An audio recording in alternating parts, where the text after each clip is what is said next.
为什么不说？再不说，难道还要等13年吗？他还有几个13年可以等？狐狸又会给他几次机会？魏无羡捧着他的脸，啄了一口：“你特别好，我喜欢你。”面前笑嘻嘻的明媚少年与在战场上的血煞修罗完全是两个人，说不清是谁先开始的。等到魏无羡意识过来的时候，两个人已经在榻上以一种亲密无间的姿势，唇齿缠绵地亲了好久了。狐狸白皙的面庞此刻已被情欲染红，带有水汽的眸子欲合不合，只能牢牢攀住身上人的肩膀，气喘吁吁，无法控制的口涎从嘴角流下。魏无羡透不过气来，发出一些不明音节的呜咽，憋得眼角泛红。魏无羡黑发散乱，抚住蓝忘机的脸道：“你知不知道，这种事在你们人类里面，哈，要成亲才能做的。”蓝忘机恶狠狠道：“早就清楚了。”床围渐渐放下，指尖无力地被反扣在柔软的被褥上，泪水将枕巾浸得潮湿。黑暗中，一个沙哑的带着哭腔的声音响起：“痛。”又被谁轻柔地抚去，一是意乱情迷的喘息。魏无羡第二天刚刚醒来，准备像往常那样舒舒服服地伸个懒腰，结果才微微一动腰肢，差点滚下了床。怎么这么痛？人类都这么凶的吗？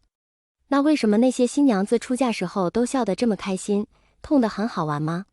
嘴角抽搐地揉了揉腰侧，疼得丝丝抽泣。再一看空空如也的身侧，不禁升起一种人走茶凉的悲痛。把我睡了，居然还跑，过分！魏无羡嘟囔道。在看见蓝忘机端着水盆和药膏进来时，顿时变了个脸，笑嘻嘻道：“蓝湛。”他身上全是青青紫紫的痕迹，这么一动，身上的衣服滑落至胸口，露出大片白皙的胸膛，锁骨上面开满了艳丽的花朵，还有胸口的咬痕，而下身更是。蓝忘机的耳朵顿时烧起一片绯红，偏偏那人还不知似的，招手道：“怎么了？”蓝忘机拿过药膏，避开了他的视线，上药。魏无羡，哦，乖乖将手臂伸过去，漆黑的双眸一动不动地看着他，头顶上两个毛茸茸的耳朵还摆了摆，一副乖得不行的模样。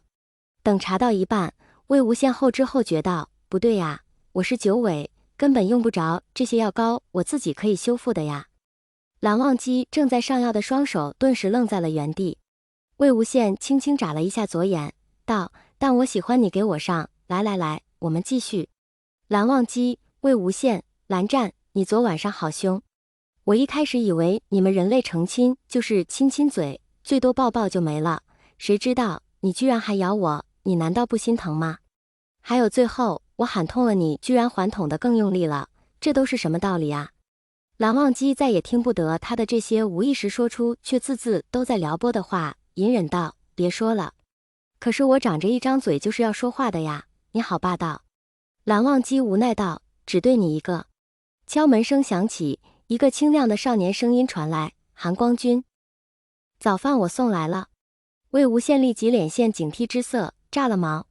蓝忘机轻轻瞥过，摇了摇头，示意无事，放在门外，我稍后自取。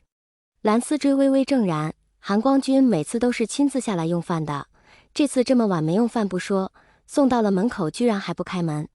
但前辈们的事，他也插不上嘴，将餐盒放在门口便走了。魏无羡道：“那是谁？”